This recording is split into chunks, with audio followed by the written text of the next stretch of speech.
ಮದುವೆಯಾದ 8 ತಿಂಗಳಲ್ಲೇ ಮಹಿಳೆಯರು ಪತಿಗೆ ವಿಡಿಯೋ ಕಾಲ್ ಮಾಡಿ ಆತ್ಮಹತ್ಯೆ ಮಾಡಿಕೊಂಡಿರುವಂತಹ ಘಟನೆ ಬೆಂಗಳೂರಿನ ಯಶವಂತಪುರದಲ್ಲಿ ನಡೆದಿದೆ. ಶಾರದಾ ಆತ್ಮಹತ್ಯೆಗೆ ಶರಣಾಗಿರುವಂತಹ ಯುವತಿ ಹಣಕ್ಕಾಗಿ ಪೀಡಿಸ್ತಾ ಇದ್ದ ಗಂಡನ ಕಿರುಕುಳದಿಂದ ನೊಂದಿದ್ದ ಪತ್ನಿ ಶಾರದಾ ನೇಣು ಬಿಗಿದುಕೊಂಡು ಆತ್ಮಹತ್ಯೆಗೆ ಶರಣಾಗಿದ್ದಾಳೆ ಎಂದು ತಿಳಿದು ಬಂದಿದೆ.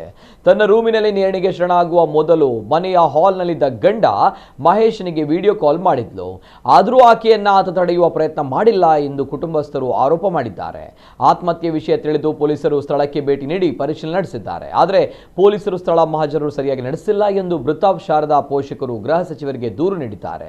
ದೂರು ನೀಡಿದ ಹಿನ್ನೆಲೆ ಪೊಲೀಸರು ಮತ್ತೆ ಸ್ಥಳ ಮಹಜರು ಪ್ರಕ್ರಿಯೆ ನಡೆಸಿದ್ದಾರೆ. ಮಗಳ ಈ ಸ್ಥಿತಿಗೆ ಕಾರಣನಾದ ಮಹೇಶ್ ವಿರುದ್ಧ ಕ್ರಮ ತೆಗೆದುಕೊಳ್ಳುವಂತೆ ಶಾರದಾ ಪೋಷಕರು ಆಗ್ರಹಿಸಿದ್ದಾರೆ.